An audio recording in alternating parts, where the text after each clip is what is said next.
اس نے حضرت حمزہ رضی اللہ تعالیٰ عنہ کو قتل کرنے کی حامی بھر لی۔ وہ دور سے نشانہ باندھ کر اس مہارت سے نیزہ یا خنجر پھینکتا کہ اس کا نشانہ کبھی ضائع نہ ہوتا۔ حضرت حمزہ رضی اللہ تعالیٰ عنہ ذرا نہیں پھسلتے تھے۔ سبا بن عبد العزیٰ کو قتل کرنے کے بعد ان کا پاؤں پھسلا اور وہ گر گئے۔ اٹھنے لگے تو پتھر کی اوٹ سے وحشی نے نیزہ پھینکا جو ان کی ناف کے نیچے لگا اور جسم سے پار ہو گیا۔ انہوں نے اپنے قاتل کو دیکھ لیا، زخم کھا کر وہ لڑکھڑائے اور گر پڑے۔ اس کے باوجود ہمت کر کے اٹھے اور اپنے قاتل کی طرف بڑھنا چاہا، مگر پھر گر گئے اور شہادت کے رتبے پر فائز ہو گئے۔ یوں حضرت حمزہ رضی اللہ تعالیٰ عنہ میدان احد میں شہید ہو گئے۔ حضرت حمزہ رضی اللہ تعالیٰ عنہ کی شہادت پر کفار نے بے پناہ خوشیاں منائیں۔ ہندا نے حضرت حمزہ رضی اللہ تعالیٰ عنہ کی لاش کا مسئلہ کیا، یعنی ناک اور کان کاٹ لیے، پیٹ چاک کر کے جگر اور کلیجہ نکال لیا۔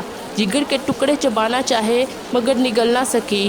ناک، کان اور دیگر اعضائے جسم کا ہار بڑھو کر گلے میں ڈال لیا۔ وہ خوشی سے جھوم اٹھی اور اس نے کہا، ہم نے تم سے یوم بدر کا بدلہ لے لیا اور ایک جنگ کے بعد دوسری جنگ کے شعلے تو بھڑکتے ہی ہیں۔ مجھے اپنے باپ عتبہ کے قاتل پر اور اپنے بھائی ولید اور چچا شیبہ اور اپنے بیٹے بکر کی جدائی پر صبر اور چین نہیں آتا تھا۔ آج میرا دل مطمئن ہو گیا اور میں نے اپنی مانی ہوئی نظر پوری کر لی۔ اے وحشی، تو نے میرے سینے کا غم دور کر دیا اور میرے دکھوں کا مداوع مہیا کر دیا۔ وحشی کے احسان کا شکر ساری عمر کے لیے میرے اوپر واجب ہو گیا، جو میں ہمیشہ ادا کرتی رہوں گی، یہاں تک کہ وہ میری ہڈیاں قبر میں بھی گل سڑ جائیں گی۔ ناظرین، جب حضور نبی کریم صلی اللہ علیہ وآلہ وسلم نے اپنے چچا کی لاش کے ٹکڑے میدان میں بکھرے ہوئے دیکھے تو آپ کی آنکھوں میں آنسو آ گئے۔ فرتے غم سے آپ ایسے بے قرار ہوئے کہ تمام صحابہ بھی رونے لگے۔ آپ نے اپنے شہید چچا کی لاش سے مخاطب ہو کر فرمایا، اللہ کی رحمت تمہارے اوپر سایہ فگن ہو۔ تم رشتہ داروں کا بہت خیال رکھتے تھے اور ہر کار خیر میں سبقت لے جاتے تھے۔ اگر مجھے پھپھی حضرت صفیہ رضی اللہ تعالیٰ عنہ کے غم کا خیال نہ ہوتا تو میں تمہارے جسم کے ٹکڑے یوں ہی میدان میں چھوڑ دیتا تاکہ انہیں درندے اور پرندے کھا جائیں اور تم قیامت کے دن ان کے پیٹ سے اٹھائے جاؤ۔ خدا کی قسم، تمہارے بدلے میں کفار کے 70 آدمیوں کا مطلع کروں گا، یعنی ان کی لاشوں کے ٹکڑے ٹکڑے کروں گا۔ ناظرین کریم، آقا لجپال صلی اللہ علیہ وآلہ وسلم کے اس ارادے پر رب قدیر کی طرف سے آپ کو وحی کے ذریعے تدقیر کی گئی اور قرآن مجید فرقان حمید کی سورہ نحل کی آیت نمبر 126 میں اللہ رب العزت نے ارشاد فرمایا، اور اگر تم سزا دو تو ویسی ہی سزا دو جیسی تمہیں اذیت پہنچائی گئی، اور اگر تم صبر کرو تو بلا شبہ صبر کرنے والوں کے لیے صبر ہی اچھا ہے، اور تم صبر کرو اور تمہارا صبر کرنا خاص اللہ ہی کی توفیق سے ہے۔ ناظرین، ابن کثیر نے اپنی تفسیر میں اس آیت کا شان نزول اسی واقعے کو بیان فرمایا ہے۔ اس حکم ربانی کے بعد آپ صلی اللہ علیہ وآلہ وسلم نے ارادہ ترک کر دیا اور قسم کا کفارہ ادا فرمایا۔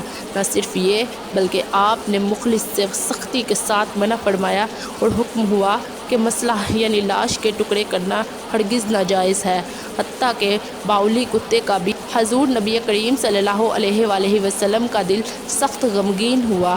اس موقع پر اللہ تعالیٰ نے صبر کی تلقین بھی فرمائی اور آپ کے زخموں پر مرہم بھی رکھا۔ آپ نے ارشاد فرمایا، مجھے جبرائیل امین نے خوشخبری سنائی ہے کہ حمزہ عبد المطلب رضی اللہ تعالیٰ عنہ کو 7 آسمانوں پر اور جنت الفردوس میں اسد اللہ و اسد الرسول لکھ دیا گیا ہے، یعنی اللہ اور رسول اللہ کا شعر۔ حضرت حمزہ رضی اللہ تعالیٰ عنہ کی بہن حضرت صفیہ رضی اللہ تعالیٰ عنہ بنت عبد المطلب جنگ کی خبر سننے کے بعد مدینہ منورہ سے احد کی طرف روانہ ہوئی۔ جب حضور کو پتہ چلا تو آپ صلی اللہ علیہ وآلہ وسلم نے حضرت صفیہ کے بیٹے حضرت زبیر رضی اللہ تعالیٰ عنہ کو حکم دیا کہ وہ انہیں میدان جنگ سے دور ہی روک لیں اور مدینہ واپس لے جائیں، کیونکہ اگر وہ اپنے بھائی کی مقتل شدہ لاش کو دیکھیں گی تو صبر کا بندھن ٹوٹ جائے گا۔ ان کے بیٹے نے انہیں واپس جانے کے لیے کہا تو انہوں نے فرمایا میں اپنے بھائی کے بارے میں ساری خبر سن چکی ہوں، میں جانتی ہوں کہ یہ اللہ کی راہ میں دی گئی ایک عظیم قربانی ہے، میں جاہلیت کے طور طریقوں سے متفرق ہوں۔ حضور نبی کریم صلی اللہ علیہ وآلہ وسلم نے انہیں میدان میں آنے کی اجازت دے دی۔ جب عزیز بھائی پیارے بھائی کے جسم کے ٹکڑے بکھرے ہوئے دیکھے تو آنکھوں سے اشکوں کا سیل رواں جاری ہو گیا، مگر زبان سے انا للہ و انا الیہ راجعون کے الفاظ ہی نکلے۔ پھر اللہ رب العزت سے التجا کی، اے پروردگار عالم، یہ قربانی تیری راہ میں دی گئی ہے، تو اسے قبول فرما۔ اس کے بعد حضرت صفیہ رضی اللہ تعالیٰ عنہ حضور نبی کریم صلی اللہ علیہ وآلہ وسلم کے حکم سے واپس مدینہ چلی گئی۔ ناظرین، حضرت حمزہ رضی اللہ تعالیٰ عنہ کے جسم کے ٹکڑوں کو جمع کیا گیا اور کفن پہنا کر جنازے کے لیے صفوں کے سامنے رکھ دیا گیا۔